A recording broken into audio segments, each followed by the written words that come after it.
When you hear the name Sega, what comes to mind? Sonic the Hedgehog speeding through Green Hill Zone? The Virtua Fighter cast locked in 3D combat? Maybe the pumping arcade anthems of Daytona, USA? But in the late 90s, Sega was more than just the company behind blue mascots and fighting game revolutions. They were also the kings of the arcade, and at the heart of it all was Yu Suzuki, a man whose visions for games blurred the line between entertainment and simulation. In 1999, Suzuki turned his attention away from martial arts and fantasy role-playing and decided to chase his passion for cars. The result wasn't another arcade free-for-all like Outrun, no. This was something more disciplined, more demanding, more pure. A game that asked players not just to race, but to drive. This is F355 Challenge. The Ferrari F355 was already an icon by the late 90s. It was produced from 1994 to 1999 and was Ferrari's answer to critics who felt the company had lost some of its magic. Sleek, precise, and powered by a 3.5 litre V8 capable of just about 380 horsepower, the F355 was a car that embodied balance. Not the most powerful Ferrari ever made, but one of the most celebrated for the way it drove. Now, Yu Suzuki was a Ferrari owner himself, and an F355 owner nonetheless. He wanted to bring that Ferrari passion into gaming, but not as a broad racing experience, but as a shrine to just one car. Now, allegedly he actually used data from his own 355 at different tracks to implement it into the game when it was in development.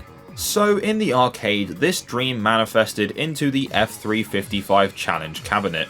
And not just any cabinet, this thing was an absolute monster. 3 screens surrounded you, offering a panoramic view of the track and the ability that you could look out of your left and right windows.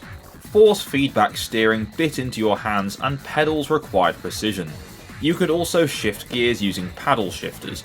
It wasn't just a game, it was basically a Ferrari cockpit. And I'm sure for a lot of players, it was quite overwhelming. No boost pads, no drifting corners at 200 miles per hour, just pure racing discipline. But for others, I'm sure it was the most immersive driving experience they'd ever had. Sega was in somewhat of a transitional period around the year 2000. The Dreamcast was out, and it was struggling against the juggernaut that was Sony's PlayStation 2. So F355 Challenge was actually ported to the Dreamcast first, releasing between August to October in 2000 depending on where you lived in the world. And it was a surprisingly faithful home version. I mean, sure, you only had one screen now, but the handling, the tracks, and the philosophy carried over intact.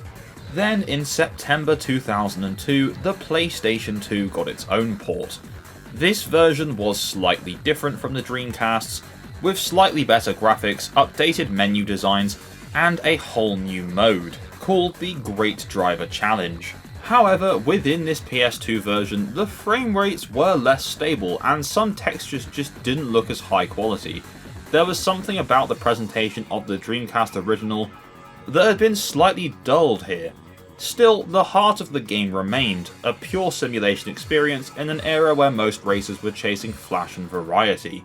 So in the package you got a fair variety of different game modes. You got the classic arcade mode, a championship, the Great Driver Challenge that I previously mentioned where you get points for staying on track, cleanly overtaking, and so on and so forth. There was also a split screen mode that sadly I wasn't able to test because I don't have any friends. One thing I really do like about the PS2 version of the game, and it's quite a minor detail, but the main menu just looks so much nicer than the Dreamcast version. It's much more in line with its arcade counterpart versus the fairly simple screen you got when you booted up the Dreamcast port. So here's where things get interesting. Unlike just about every other racing game on the PS2, F355 Challenge gives you simply one car. That's it, no garage of 200 vehicles, no hidden unlockables, no quirky bonus modes, just the Ferrari F355.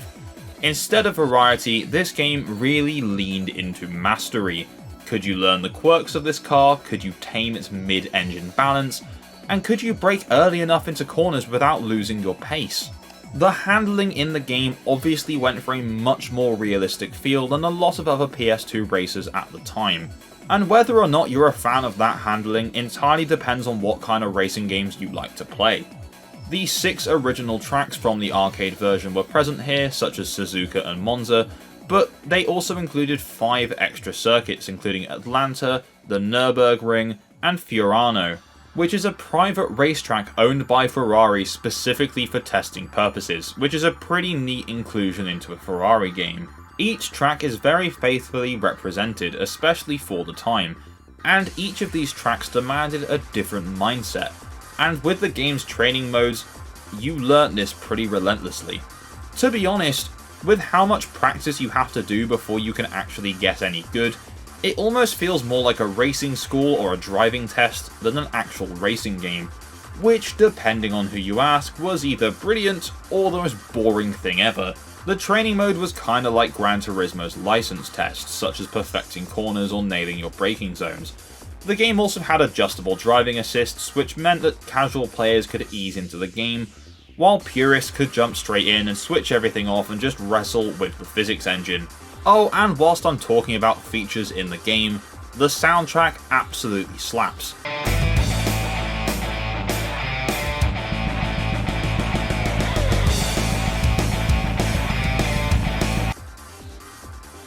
When F355 Challenge hit PS2 in 2002, the reactions were, well, let's say kinda mixed. On the one hand, critics praised the authenticity. The sound design, especially the scream of the V8 Ferrari, was phenomenal. The driving model was uncompromising, unlike anything else on the console. On the other hand, next to Gran Turismo 3, which had been released a year earlier with hundreds of cars, dozens of tracks, and jaw-dropping graphics for the time, F355 Challenge looked quite underwhelming. One car versus hundreds, a handful of tracks versus dozens, a clinical racing school versus a festival of automotive culture. For casual players, it definitely felt somewhat bare bones. For hardcore sim fans, well, it was more like a treasure. On Metacritic, F355 Challenge for the PS2 currently holds a 70 out of 100, putting it into the mixed or average realm. Now, according to the sales figures from VG Charts, this game on the PS2 only sold about 50,000 copies. Which brings us nicely along to fully understand F355 Challenge, you have to think about Sega's philosophy at the time. This wasn't meant to be mass market. It was niche, personal, and almost self-indulgent. Yu Suzuki didn't really care if millions of players loved it. He wanted to capture the soul of a single car that he loved, to bottle the sensation of what it meant to drive an F355 at the edge of control. In that sense, you could argue this game is more art than product. And like a lot of art, it wasn't fully appreciated at the time. So how does F355 Challenge hold up now? Well, it's a tricky one. By modern standards, the PS2 version is rough around the edges. The visuals are dated, the content is limited, and the controls can feel punishing, especially without a proper wheel setup. But there's still something special here. That focus, that purity, the way the game makes you slow down, respect the car, and learn the track. It's the kind of discipline that modern racing sims like Assetto Corsa or iRacing thrive on, and in a way, F355 Challenge foreshadowed that entire movement. For collectors and Sega fans, it's a cult classic. For Ferrari enthusiasts, it's a digital love letter to one of the most beloved cars of the 90s. And for everyone else, it's a fascinating artifact, a reminder of when Sega wasn't afraid to chase passion projects, even if they weren't guaranteed hits. Now, the PS2 version probably isn't the definitive version of this game.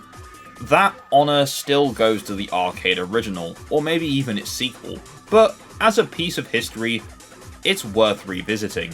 It's not flashy, it's not particularly accessible, and it's not packed with content, but what it is a statement. One car, one vision, and one of the most unique racing experiences of its era. The game was designed in a way to make you feel like you were really driving, and more than 20 years later, I'd say F355 Challenge still delivers that, if you're willing to meet it on its weirdly specific terms. And so that takes us to the end of our look at F355 Challenge for the PS2. This has been a really interesting dive into the history of this game that honestly I didn't know much about until I just stumbled across it. So let me know in the comments down below, are you a fan of this game, have you played it, and if you have played it, what version have you played? The arcade, Dreamcast, PS2? Let me know. And if there's other games you want to see on the channel, let me know as well. If you enjoyed this video, please don't forget to leave a like, and if you haven't done so already, subscribe and tap the bell for notifications to stay up to date with my future uploads. Thank you very much for watching, and a massive thanks to my Patreon subscribers for the support. And with that, there's only one thing left to say. Bye bye, and I'll see you in my next video.